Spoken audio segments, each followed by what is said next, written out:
ಭಾಳ ಜನ ಹೆದರ್ಕೋತಾರಮ್ಮ thyroid operation. Voice ಹೋಗ್ಬಿಡುತ್ತಂತೆ. ಹೌದಾ ಡಾಕ್ಟ್ರೇ? ಪರ್ಟಿಕ್ಯುಲರ್ಲಿ ಸಿಂಗರ್ಸ್ ಈ ಮಾತು ಕೇಳ್ತಾರೆ. ಥೈರಾಯ್ಡ್ ಆಪ್ರೇಷನ್ ನಿಜ ಅಮ್ಮ. Careless surgeon can damage the nerve. Recurrent laryngeal nerve ಅಂತ ಇರುತ್ತೆ. ಆ ನರ್ವ್ನ ನಾನು ಒಳ್ಳೆ ಸರ್ಜನ್ ಆದರೆ ನನ್ನ ಅಸಿಸ್ಟೆಂಟ್ಸ್ಗೆ ಟೇಬಲ್ ಮೇಲೆ ಡೆಮಾನ್ಸ್ಟ್ರೇಟ್ ಮಾಡಬೇಕು. ನಾನು ಆಪ್ರೇಷನ್ ಮಾಡಿ ನೋಡು, ಇಲ್ಲಿದೆ ನೋಡು ರಿಕರೆಂಟ್ ಲೆರಿಂಜಿಯಲ್ ಅಂತ, ಅದನ್ನು ಸೇವ್ ಮಾಡಿಬಿಟ್ಟು ಆಪ್ರೇಷನ್ ಮಾಡ್ತೀನಿ. ಕೇರ್ಲೆಸ್ ಸರ್ಜನ್ನು ಅದನ್ನು ಡ್ಯಾಮೇಜ್ ಮಾಡ್ಬೋದು. ಸೊ ಅವಾಗೆ ರಿಕರೆಂಟ್ ಲೆರಿಂಜಿಯಲ್ ಡ್ಯಾಮೇಜ್ ಆದರೆ ವಾಯ್ಸ್ ಹೊಂಟೋಗುತ್ತೆ. ನಾವು ಎಷ್ಟೋ ಜನ ನೋಡಿದ್ದೀವಿ, ಸತ್ತೋಗೋದು ನೋಡಿದ್ದೀವಿ. ಯಾರು ಹೆದರ್ಕೋಬೇಡಿ ನನ್ನ ಮಾತು ಕೇಳಿ. ಬಟ್ ಎರಡೂ ಕಡೆ ನರ್ವ್ ಡ್ಯಾಮೇಜ್ ಮಾಡಿದರೆ ಅವರಿಗೆ ಉಸಿರಾಡೋಕ್ಕಾಗಲ್ಲ. ಬಟ್ ನಾವು ಸರ್ಜನ್ಸ್ ಕೇರ್ಫುಲ್, ಇಮಿಡಿಯೇಟ್ಲಿ ಟ್ರೇಕಿಯಾಸ್ಟಮಿ ಅಂತ ಮಾಡ್ತೀವಿ, ಜೀವ ಉಳಿಯುತ್ತೆ. But very few complications. ಹಂಗಾಗಿ ದಯವಿಟ್ಟು ಹೆದರ್ಕೋಬೇಡಿ. ಇವತ್ತು ಕಾಂಪ್ಲಿಕೇಶನ್ಸ್ ಭಾಳ ಕಡಿಮೆ ಇದ್ದಾವೆ.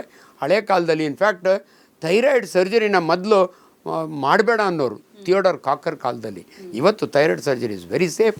ದಯವಿಟ್ಟು ಈ ಡಿಸಾರ್ಡರ್ನ, ನನಗೆ ಭಾಳ ಖುಷಿ. ಥೈರಾಯ್ಡ್ ಬಗ್ಗೆ ತುಂಬ ಜನ ತಪ್ಪು ಇದು ಅದರೊಳಗಾಗಿ ಇವತ್ತು ಈ ವಾಟ್ಸಪ್ ಯೂನಿವರ್ಸಿಟಿ ಒಳಗೆ ತಪ್ಪು ಮಾಹಿತಿ ಬರುತ್ತೆ. ಅಮ್ಮ, ನಾನೊಬ್ಬ ಸರ್ಜನ್ ಆಗಿ, ಕ್ಲಿನಿಷಿಯನ್ ಆಗಿ ಅಶ್ವವೇಗದ ಮುಖಾಂತರ ನಿಮ್ಮ ಜೊತೆಯಲ್ಲಿ ಕೂತ್ಕೊಂಡು ಆದಷ್ಟು ನಾರ್ಮಲ್ ಏನು ನೀವು ತಿಳ್ಕೊಬೇಕು ಅದನ್ನು ವೈಜ್ಞಾನಿಕವಾಗಿ ಕೊಟ್ಟಿದ್ದೀನಿ. ಯಾಕಂದ್ರೆ ನಾನು ವಿಜ್ಞಾನ ಪರಿಷತ್ತಿನ ಉಪಾಧ್ಯಕ್ಷ ಇದ್ದೀನಿ.